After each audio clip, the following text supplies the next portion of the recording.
Well, thank you, Eric. Thank you so much for inviting me to speak today.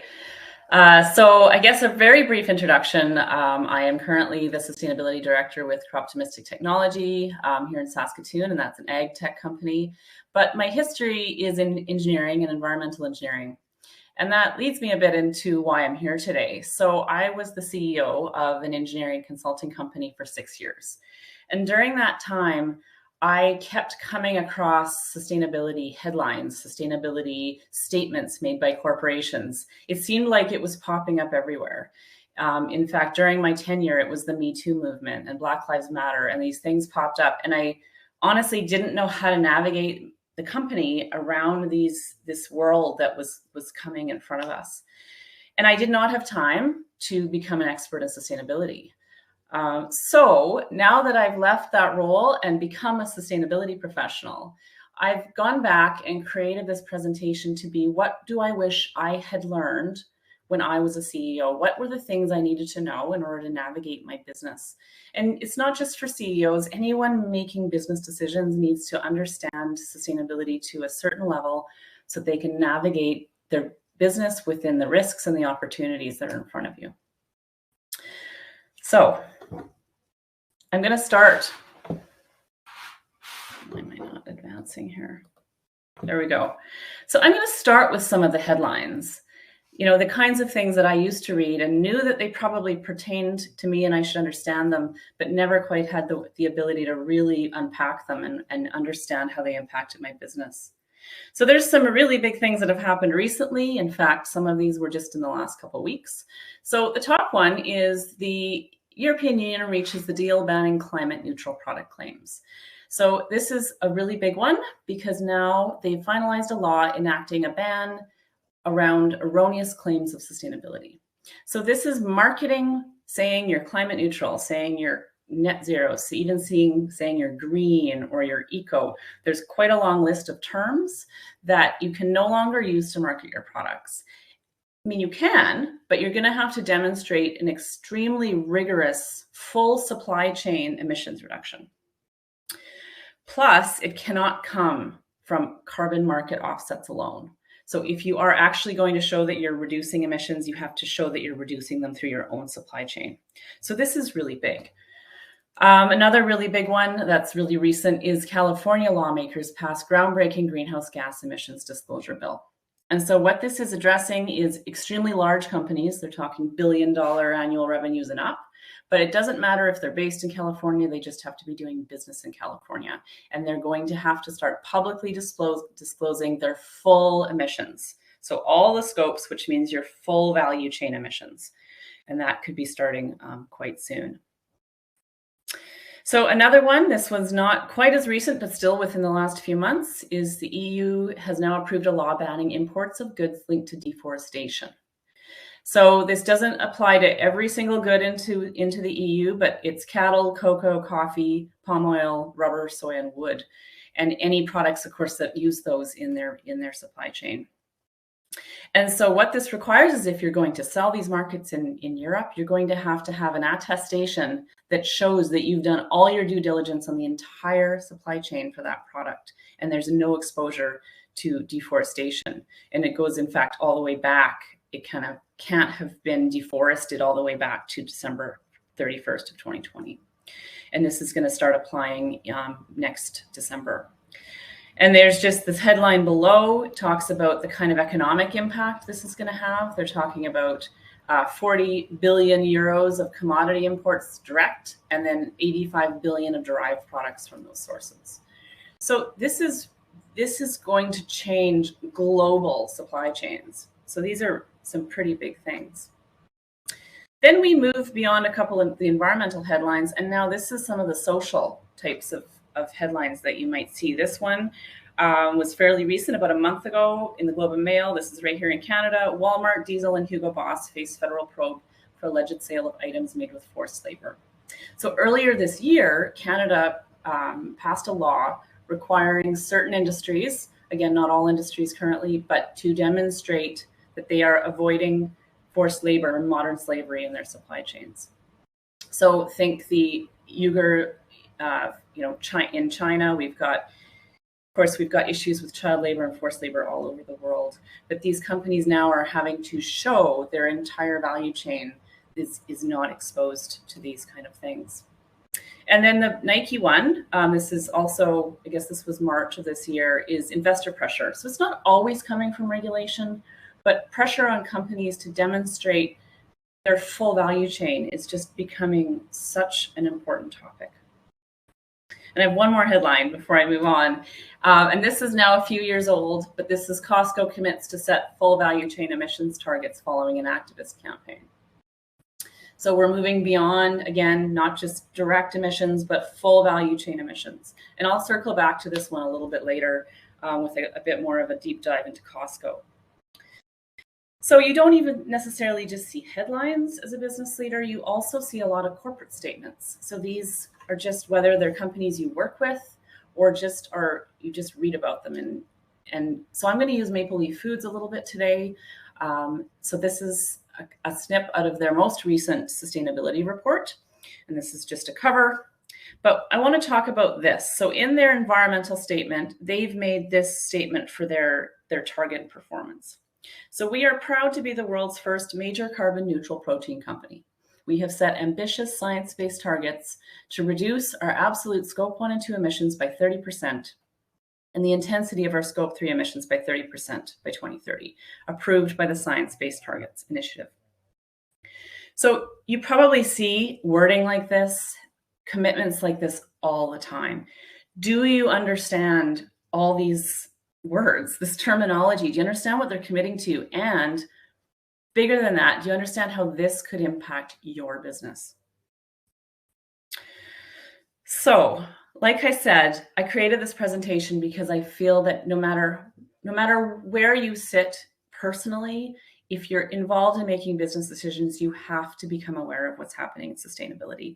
It's everywhere, and it is impacting your ability to navigate your business through risks, but also there's a lot of opportunities in this space as well, especially if lots of you on this call are in supply chain management. So what I'm going to do then is give a pretty basic bare bones of what sustainability is, dive a little bit into Carbon 101, again, with the understanding that I'm trying to give just enough information that you can respond to what's happening out there. You can understand the headlines. You can read sustainability reports. So at the very end, we'll come back. We'll talk a little bit about a couple sustainability reports that are out there, and hopefully, and then at the very end, we'll come back to that Maple Leaf quote and see if we can all get a little bit more out of it than we did before. And hopefully we have a few minutes at the end for some Q&A. So what is sustainability? It's such a tough word. And I spent a lot of time thinking about, like, why is the word so hard? And I finally realized it's an adjective. It's not really a noun. But this is the formal definition of sustainability from the United Nations: is meeting the needs of the present generation without compromising the ability of future generations to meet their own needs.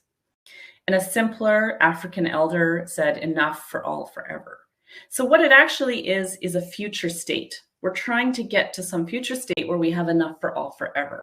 So what sustainability in common parlance really means is all the activities that we as humanity need to do to get there. So these are activities that maybe we need to do as individuals, activities that businesses need to do, activities that countries need to do, and NGOs and communities, and just society as a whole. And we really have to work together on this. So that's, in a nutshell, what sustainability is. Think of it as a whole slew of activities that we have to do to reach this future state. So you can't enter the world of sustainability without understanding the United Nations Sustainable Development Goals. So think of this as just the foundational baseline for all sustainability work. So what happened was in 2015, they gathered a commission with the United Nations, and they plotted out what would need to happen by 2030 in order for us to reach this sustainable future. And so they put together these 17 goals. If we can meet these 17 goals by 2030, we will be there. We'll have that sustainable future. And so that turned into the Sustainable Development Goals, which, just become familiar with the terminology. You see SDGs everywhere. You see the little wheel. You see these colored squares, and they're always referred to as their number. So when you start to review sustainability work, you're constantly going to come up against references to, we've aligned our sustainability targets to, work towards SDG 2, SDG 13, SDG 6. And so you'll see this pop up a lot, and I recommend you just check it out. It's all available online. Each one of these goals has a really great set of indicators, and they're quite well laid out. And really, it is the foundation around all sustainability work. So again, with sustainability, I was struck with the sense of like, where does this come from? And I personally, and I think maybe a lot of people, find it helpful to get a little context of the history of something in order to know, well, why are we here today with sustainability? So this is a bit of a timeline. And so, I mean, a lot of sustainability goes way back before 1987, but if you start on the left, the most formal beginning is considered the Our Common Future publication, which was the United Nations Commission called the Brundtland Commission, and they published this report called Our Common Future. And that's where that definition was coined: development that meets the needs of the present without compromising the ability of future generations. So that was really the start. And then as we progress through time, it's just it's been growing, but it's really accelerated in the last decade or so. So through the 90s, it was think triple bottom line, think corporate citizenship, philanthropy, social responsibility. These were things that kind of dictated maybe how a company would donate money or sponsor an NGO or something like that. Then as you move into the 2000s, the term corporate social responsibility started to be used. There was a little bit of an increase in collaboration, socially responsible investment started to emerge. And this is where you started to see a few certifications pop up, things like fair trade. But still, all this time, sustainability was sitting really in communications and marketing. It was a little kind of niche component of a business where they helped, and potentially would produce a CSR report. And it was definitely a bolt on the side. And then really it's been in the last 10 to 15 years that sustainability itself has become closer to what we see it today. And the term ESG popped up, I think technically in 2004, but it started to get heavily used.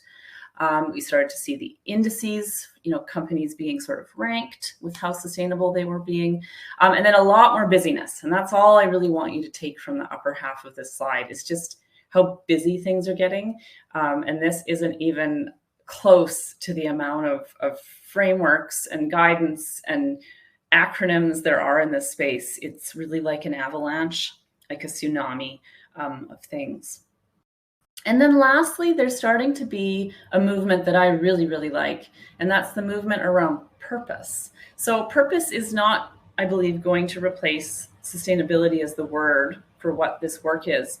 But what it really indicates is how companies are starting to look at sustainability work more ingrained in their fabric. So if you really peel back, why does your company exist? What impacts are you trying to make in the world, both directly and indirectly? And if you do a lot of really good work on that, a lot of sustainability falls right into your strategic planning. It's no longer this bolt-on thing that we do on the side, and it's no longer an expense line, because the minute it's a department and an expense line, it's subject to cuts. So when sustainability activities are actually built into your mission and your vision and your values and your purpose, that's the holy grail for sustainability work. So I'm really passionate about purpose. I think it's how you finally you embed sustainability work into your business, but I won't talk too much more about it. But there is an excellent book. It's called Putting Purpose into Practice, and it's actually available if you're okay reading online. It's available for free. So yeah, if you want to learn more about purpose, I highly recommend that read. So where are we at today? It's a big space. There's lots going on, but I'm going to try and really simplify it down. So like I said, sustainability is about a future state, and it's about all these activities we need to do to get there. So all of those activities are generally lumped into 3 buckets. We have activities that are environmental, we have activities related to our societies and social, and then we have economic activities.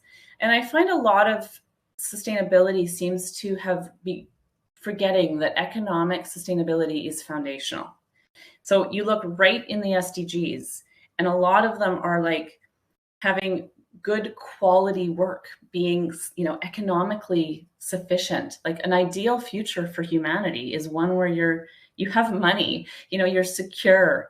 So there's a huge economic component to sustainability that often kind of gets missed a little bit. And I think one of the reasons is it often gets replaced with the concept of governance when you start talking about corporations. So I just want to highlight it here that economic prosperity is built right into sustainability.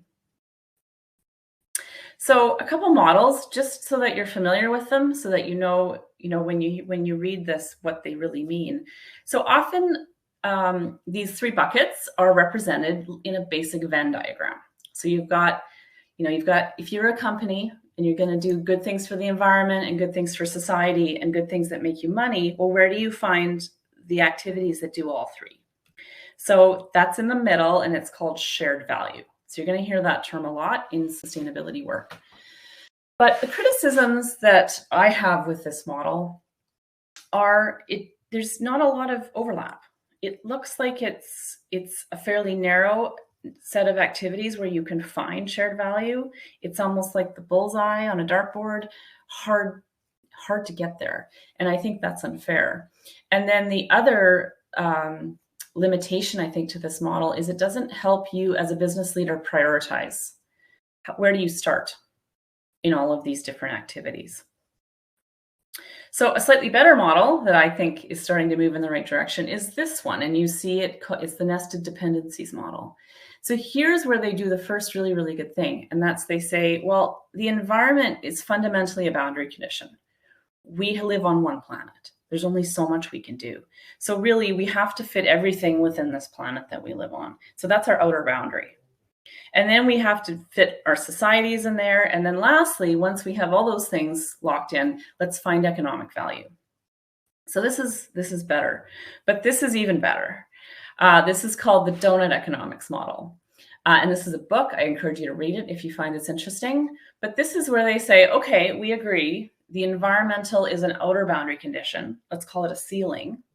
But social issues, social activities, it's actually a floor or a foundation. We want a minimum level of those things. We want a minimum level of income, minimum amounts of food, minimum amounts of education and water. So let's look at it as a minimum. So we've got our maximum or minimum, and then the safe and just place for us all to have economic prosperity is in the middle, in the donut.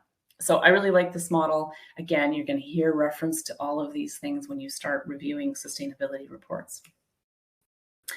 And then lastly, this is the planetary boundaries model. And if you remember, in the donut economics, the outer ring was actually divided into these 9 categories. So some really great work's been done to say, okay, how do we look at our planet as a boundary condition? And one of the reasons I really, really like this model is because it addresses that our planet is much more complex than just climate change. And if we don't focus on all these other components, we're going to still risk our biosphere. So, and sadly, this was just updated within the last month, and it went from, I think, us exceeding the conditions, exceeding our boundaries in 3 to now 6 of the planetary boundaries. And now that I work in agriculture, I have the very high awareness that it's our food production, it's agriculture, our textiles and food that are generating almost all of the issues on this in the planetary boundaries. And it's so much more. It's biosphere integrity, it's land system change, it's freshwater use, it's the biochemical flows of phosphorus and nitrogen. I mean, that's straight out of agriculture. So I think understanding this model and as we move forward in sustainability to really looking at ecosystem health is going to become a big thing. So my last couple foundational concepts, because all I've been wanting to do is just so that you're familiar with this. When you see planetary boundaries or you see shared value, you know what it is. It's not scary. These are pretty basic concepts. So a couple last concepts that are really foundational. We talked about shared value, but stakeholder consultation. This is always the first step. So if you're a business and you're going to start thinking about doing sustainability work, you have to start with stakeholder consultation. And the reason for that is because, I mean, think back to all of those models I presented. You're looking at your business in this vast ecosystem. You're looking at, how does my business impact the environment? How does my business impact society? How do I want it to do that and still have economic benefit? So the only way you understand your impacts is to talk to the societies, the communities around you, to evaluate. You have to look outside of your business. So you can't do good sustainability work without starting foundational with stakeholder engagement and consultation. So that one's really important. And you can assess the quality of a lot of sustainability work with how much engagement there's been with the wider world. And then you'll just constantly hear things like long-term thinking, systems thinking, avoiding unintended consequences. These systems are incredibly complex, and there's a lot of ways that you can pull one lever and obviously have an unintended consequence somewhere else. So it's challenging. There's also a lot of uncertainty as you navigate a business. What is going to happen with climate change? What is it going to impact? So you start to see a lot of emphasis on scenario analysis. And this is going to just grow more and more because you may be asked as your business to come up with 4 risk assessments based on 4 different climate scenarios, for instance.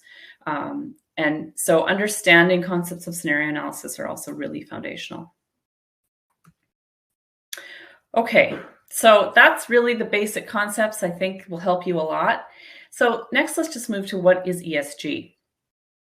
So ESG, like I think I presented before, but I'll remind you, just stands for environment, social governance.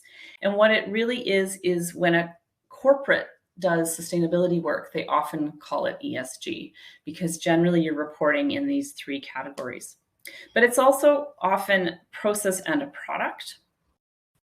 So quickly, ESG, the product, sometimes you hear green funds, sustainable funds, even other investment instruments. There's starting to be green loans and green insurance.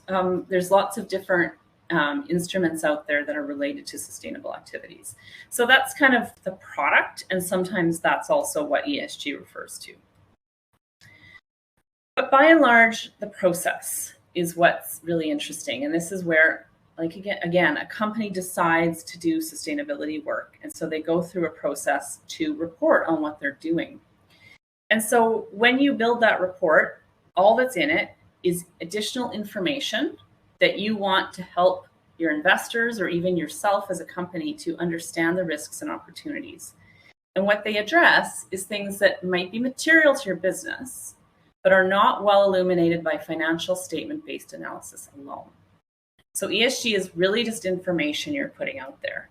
And there's all sorts of guidance and frameworks, and I'm not going to really go into those today because as a business leader, you don't really need to understand that to get what ESG really is. But maybe just one more point on what these reports really are is think about financial statements and think about the purpose of financial statements. So we're all so used to them that I think it's often easy to forget why they exist. So financial statements exist to tell a story of your business. They tell the story of your good fiscal stewardship.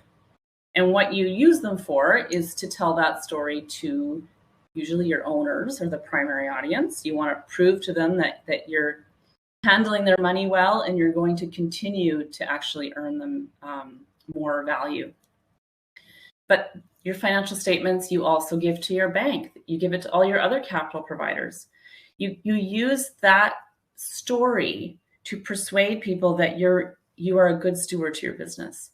But what we know, and we all know this, is there's a whole lot more to being a good steward to a business than just what's illuminated in financial statements. So think of sustainability reports as an additional component to that story. This is telling the story of all the other ways you're navigating the risks in the world, things like even reputational risk, social license. We all know how quickly you can be canceled or have your reputation ruined, and nothing that would have shown up on a financial statement. So this is where, and I also believe that in 5 to 10 years, it will be just one set of reports. It will be an integrated report that tells the story of what a good steward you are in the world with this business.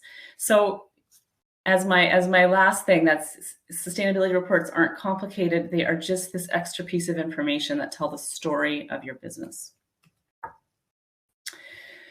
So now that we know what these reports are, well, why would I report? Why would my business choose to report? And what are the reasons that other businesses are doing this? Like, where is all this coming from? And what's driving them? So fundamentally, I'm going to make this, if you think about a given business or a given sector as a bubble, what are the forces that would cause them to start doing sustainability reporting? And the one I actually don't even put on here is just some companies just do it because they recognize this in their purpose a long time ago. Like, think Patagonia.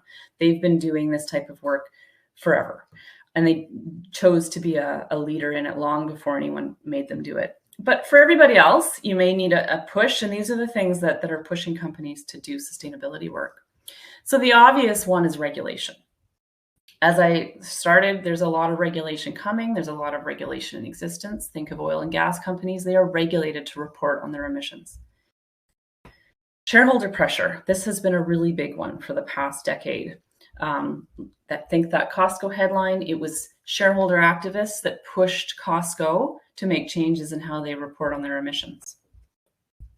Or the Nike example. Again, that was shareholders wanting Nike to be transparent on any exposure to modern slavery.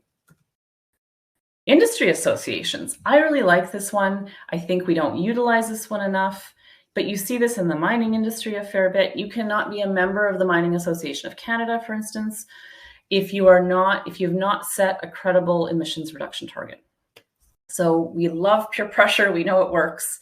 Industry associations can be a pretty big lever as well.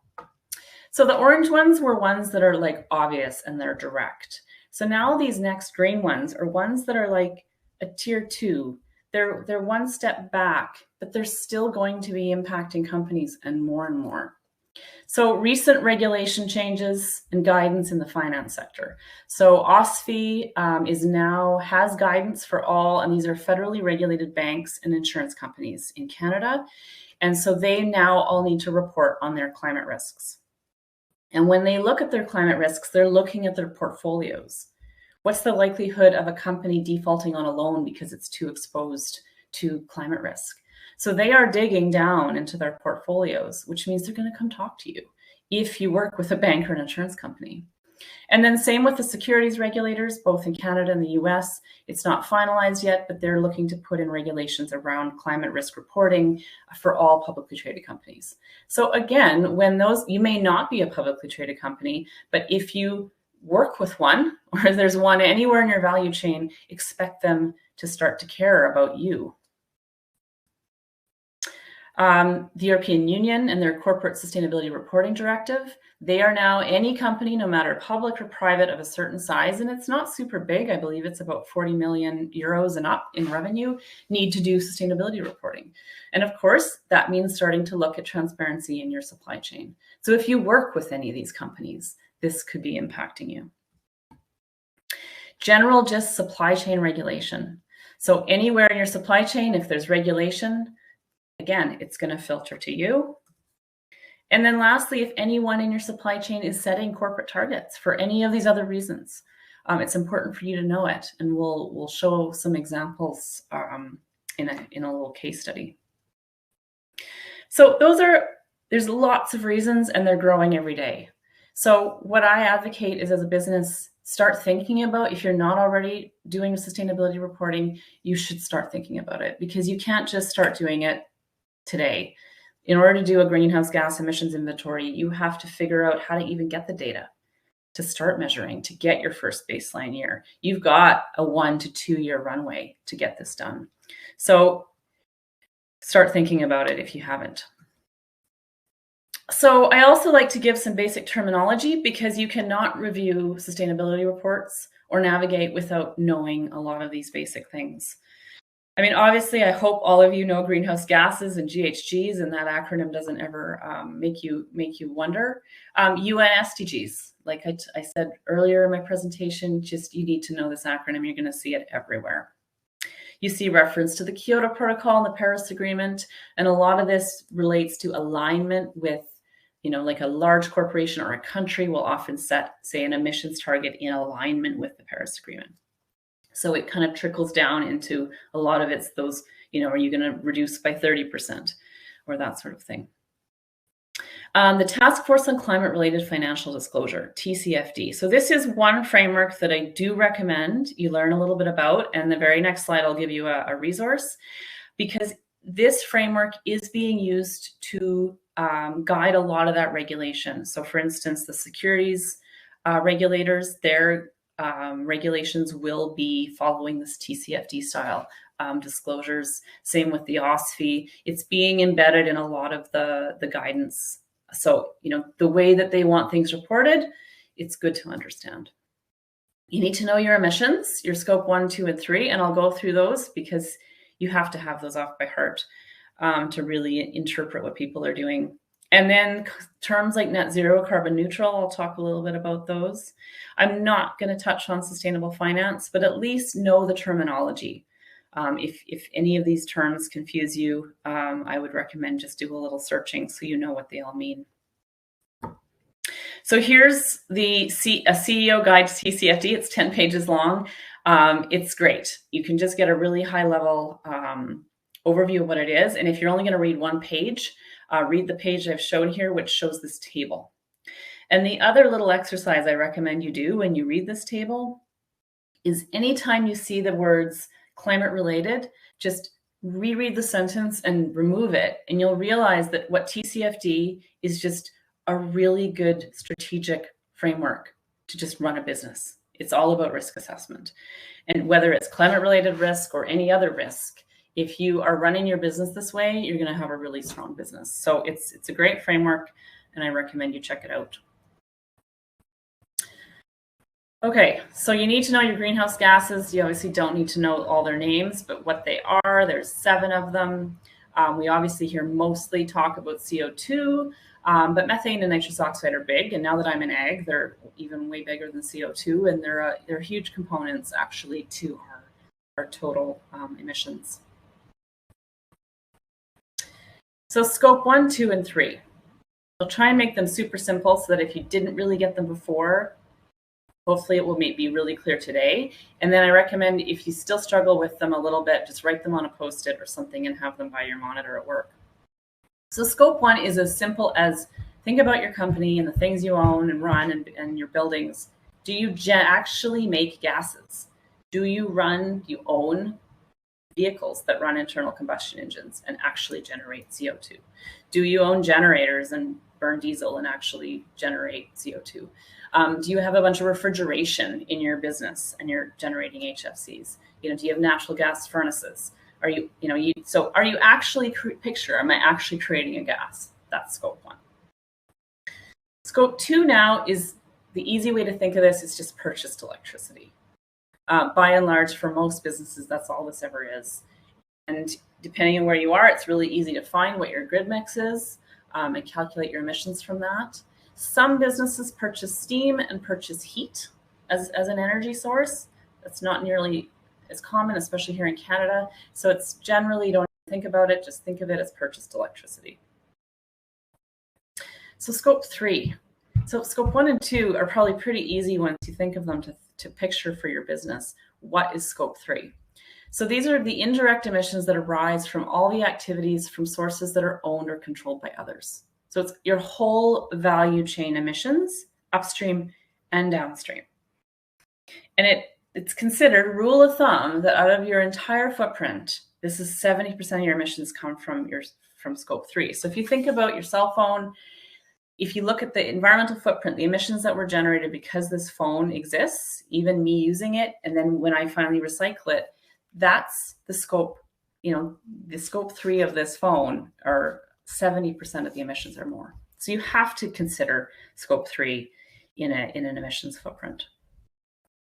So I won't dwell on these too long, but this is the formal categories. If you want to sort of get your head around Scope 3, there's 8 categories of upstream, things like business travel, employee commuting, waste generation, transportation, distribution.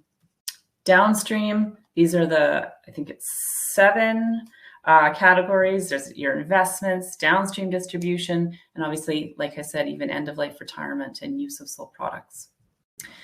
So if you want to learn more about Scope 3 or emissions calculations in general, the Greenhouse Gas Protocol is the gold standard. It has all the information you'll need. It's the most rigorous, highly recommended, and they talk about Scope 3 heavily, and there's also a lot of supplementary guidance. And then if you want to also get some guidance on, okay, we've done our inventory, now we want to set a 10 or 15 or 30% reduction target. Well, what makes sense? And so that's where you can use the Science Based Targets Initiative criteria to help guide you towards setting a target that's based on science. So in practice, what do companies actually do around Scope 3? I mean, you can measure them. What are you actually going to do about it? So sometimes you develop new products or processes, but the second sub-bullet here is the big one. Most companies commit to drive the adoption of emissions reductions targets amongst their suppliers or customers. So by and large, you figure out all your supply chain and then you start talking to everybody. So I'm going to just do a time check here. We're good. So we're going to start. I told you I'd come back to Maple Leaf Foods. So we're going to use them as a bit of a case study. So let's look at what they're doing in terms of emissions. So it's a lot on the slide. You don't need to read everything, but you'll see on the top, they've got their Scope 1, their Scope 2, and their Scope 3, and they've got a big percentage point underneath. So out of their carbon, they say that 15% of their total emissions are Scope 1, 2% are Scope 2, and Scope 3 is 83%.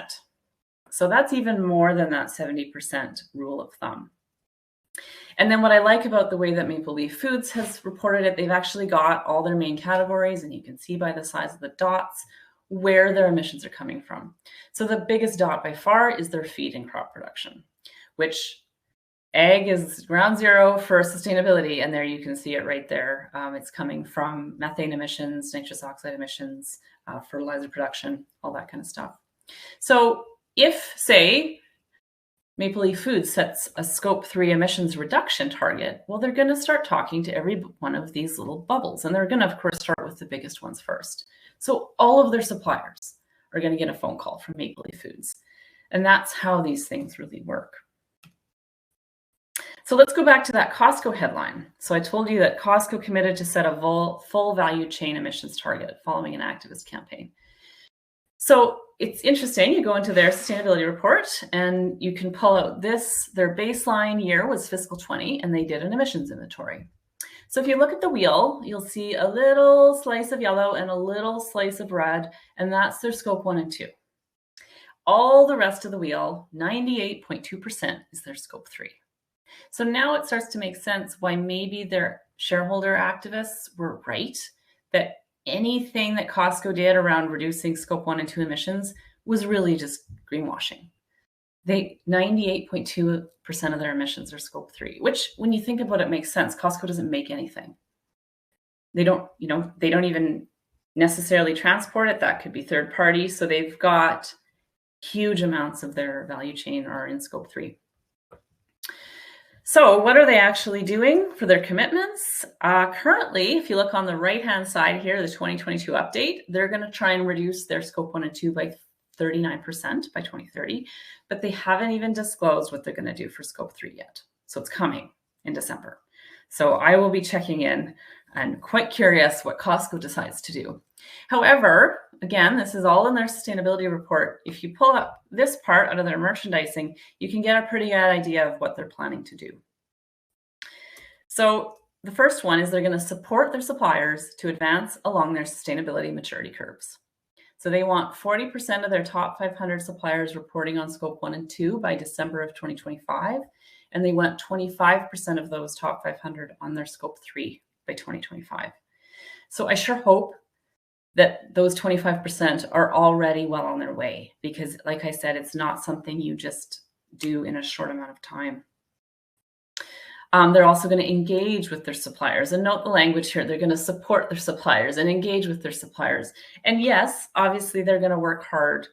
But as a business leader, if you don't have an emissions inventory and your competitor does, Costco will obviously pick the one that even just has data, let alone the one that's ready to make a reduction commitment. So that's why you have to navigate this as a business leader. So they're going to look at pushing energy commitments through their supply chain. Then, this is a big one, they're going to map their supply chains. So their Kirkland Signature Priority Commodity Supply Chains mapped. Now, I am kind of curious how they're even calculating their Scope 3 emissions if they haven't mapped all of their supply chains. So that's kind of interesting. But just mapping supply chains is incredibly difficult. So this is a pretty big thing. And then lastly, we get down to here, and now this is beyond emissions. Now we're talking deforestation. So remember the EU headline about deforestation. So they've already been making some commitments, and they're looking by December of 2025. The top one, their paper and tissue products are going to be forest certified. But move down to the next one. No Kirkland Signature beef sourced from Colombia, Paraguay, Argentina, or Brazil by December of 2025. So because of the deforestation risk, Costco is moving entirely out of those 4 countries. And I've heard before that Brazil is now essentially blacklisted for around this European deforestation. So this is big. Like, this is going to make massive change to a lot of supply chains globally. And then you'll just see similar types of statements as you go down. So net zero versus carbon neutral, it's important to start to think a little bit about terminology. In the past, and now this is changing, you used to be able to get away with calling something carbon neutral if you had Scope 1 and 2, and then you purchased offsets for carbon credits. And you said, okay, I'm carbon neutral. This is pretty much now, especially with the new European Union regulation, not okay anymore. Like, you cannot call yourself carbon neutral and sell into Europe with this type of a model. So I think we can say this is safely in the past. This is more the model. If you want to make any sort of a green claim, you're going to have a rigorous demonstration of this type of model. You're going to have an accurate calculation of your Scope 3. And then in your offsets, you're going to have some form of carbon removal in your value chain. And so when you implement either carbon removal or avoided emissions in your value chain, that's got a new terminology. It's called carbon insetting. So I like this quote. Came out of a Carbon Market Watch, which is, and he's referring to that new EU legislation that just came out. The EU is sending a powerful signal to the voluntary carbon market. The era of offsetting is over. And I don't want to advocate that carbon markets are gone. They're still going to play a really important role, but them being used exclusively to essentially enable business as usual, those days are done. So what is starting to come out is this concept, as I mentioned before, of carbon insetting. And companies look, so once they know their supply chains, they look deep into those supply chains and they find opportunities there to reduce or even sequester carbon. And a formal quote is, it's the execution of practices that reduce a firm's carbon footprint outside of its direct operations, but within its own supply chain. So obviously, you can only find opportunities for carbon insetting when you really, really understand your supply chain. So obviously, from all of this, there's huge opportunities for blockchain. I mean, the amount of scrutiny on supply chains is going to grow exponentially. So just simply mapping supply chains is going to become a huge priority for everybody. In fact, I'm even doing it for my little agriculture company. Then you need quality assurance and quality control in your data. And then obviously for going forward, if you're going to try and sell into Europe, for instance, you need transparency and verification. So I think obviously the crowd I'm talking to here, you guys are positioned for huge opportunities, and you're going to be so needed going forward in what's happening in sustainability. All right, so I did say I'd come back to this. We're back at Maple Leaf Foods. We're back at their target. So let's read this again and let's unpack a little bit of what Maple Leaf Foods is actually saying. So the first thing they commit to is being carbon neutral. So now I'll be interested. They might change this.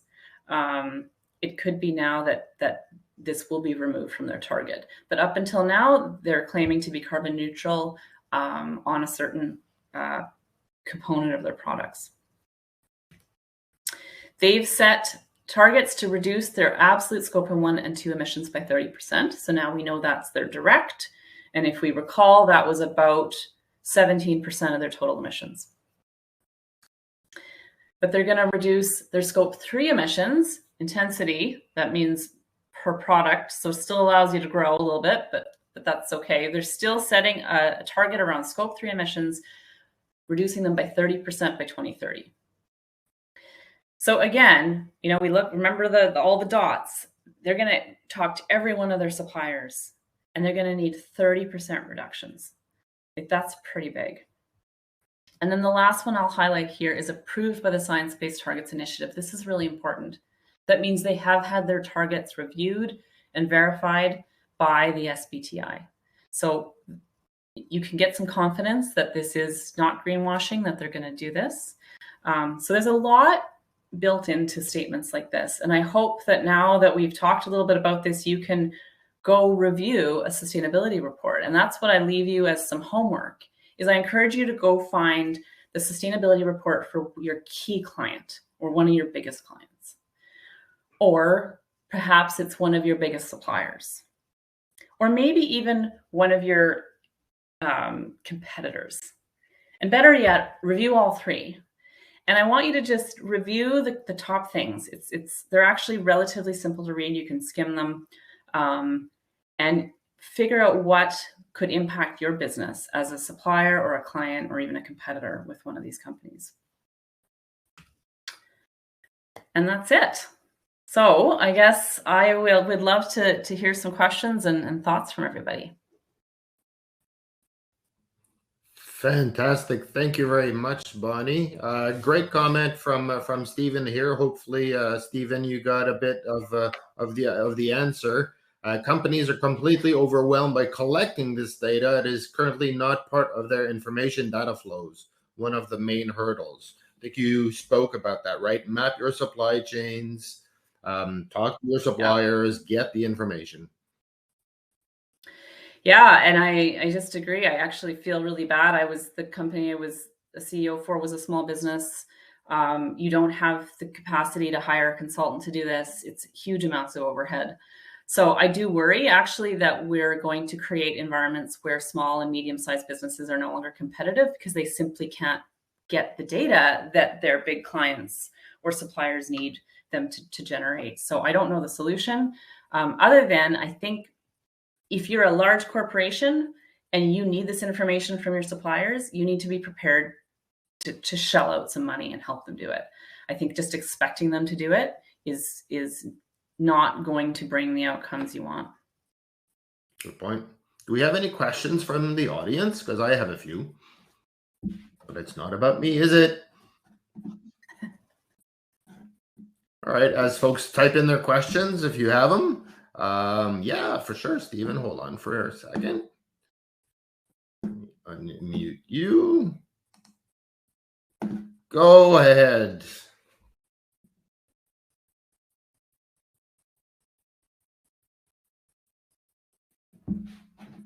You might have to unmute yourself, Stephen.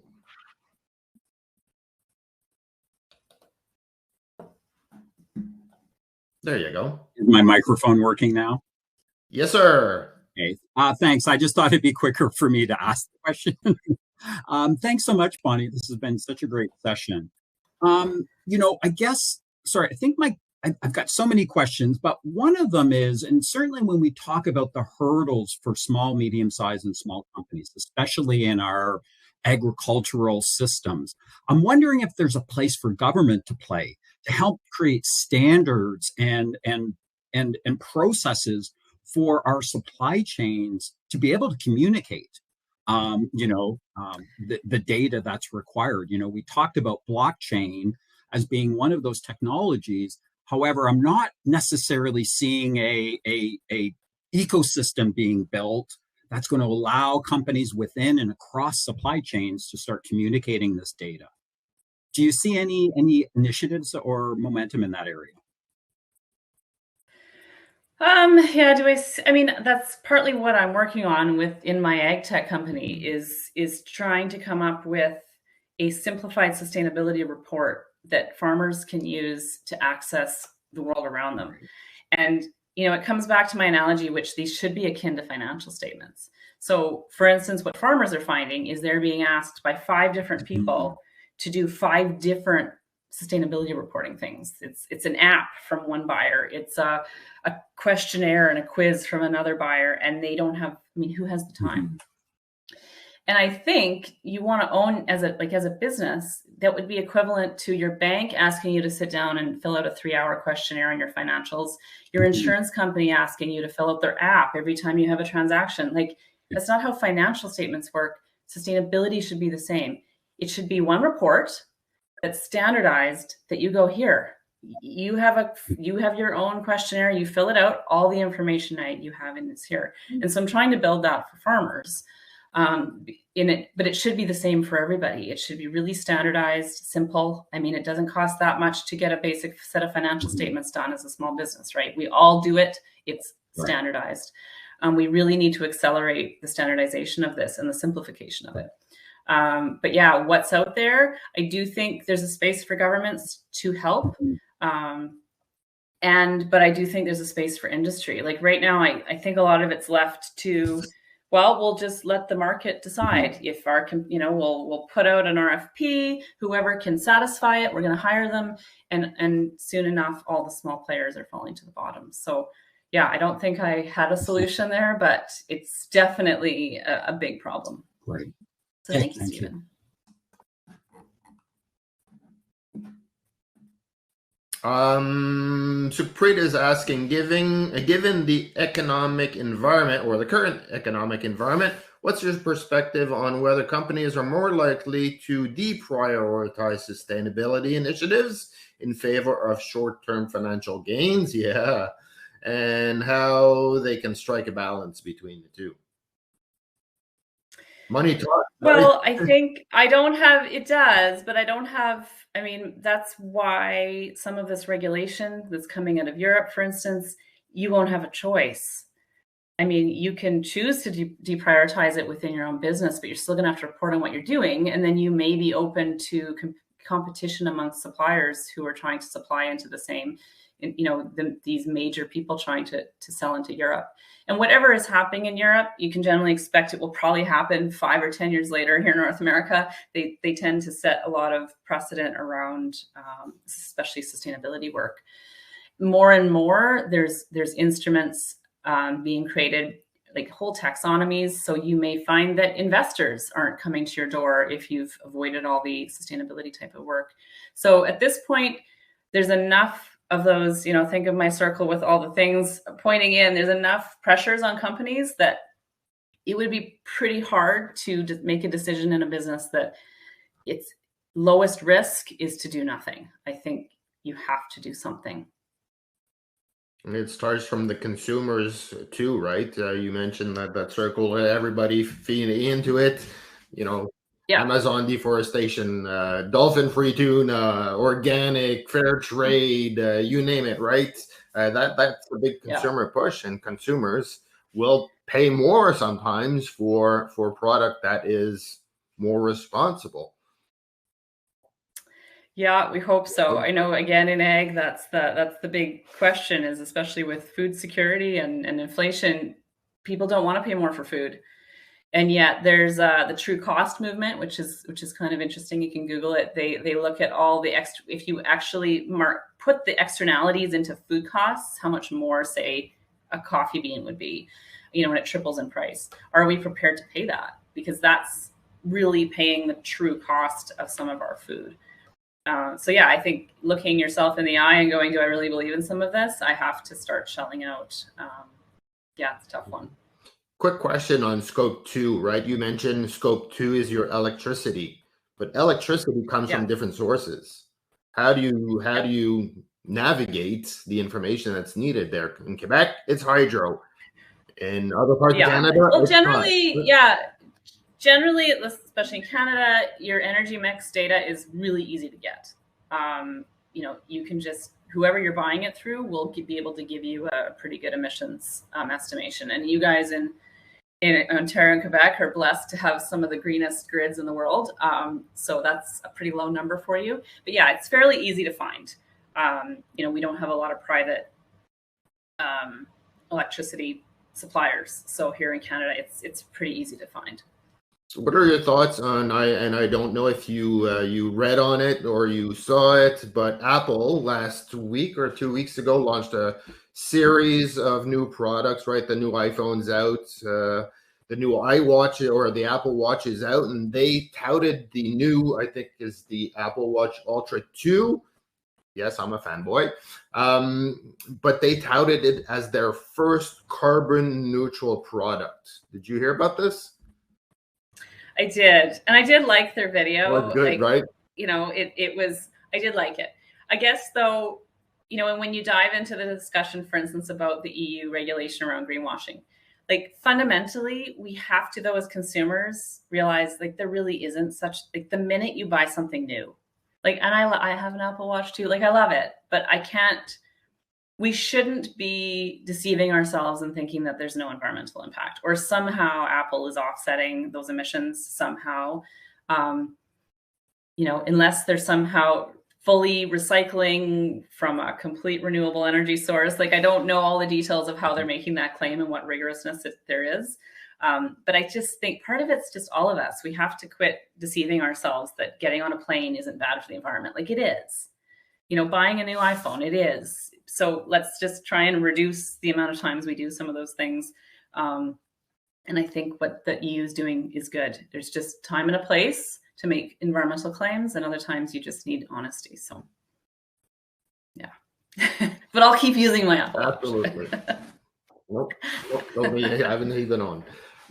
Bonnie, thank you so much. We are on top of the hour. If there are no other questions or comments, big thank you. You know, when I heard you the first time in Saskatchewan, see, I practiced in my head. You know, people need to understand in a simplified way. Stephen, you said it earlier, right? It can be overwhelming, but it doesn't need to be. It's start here.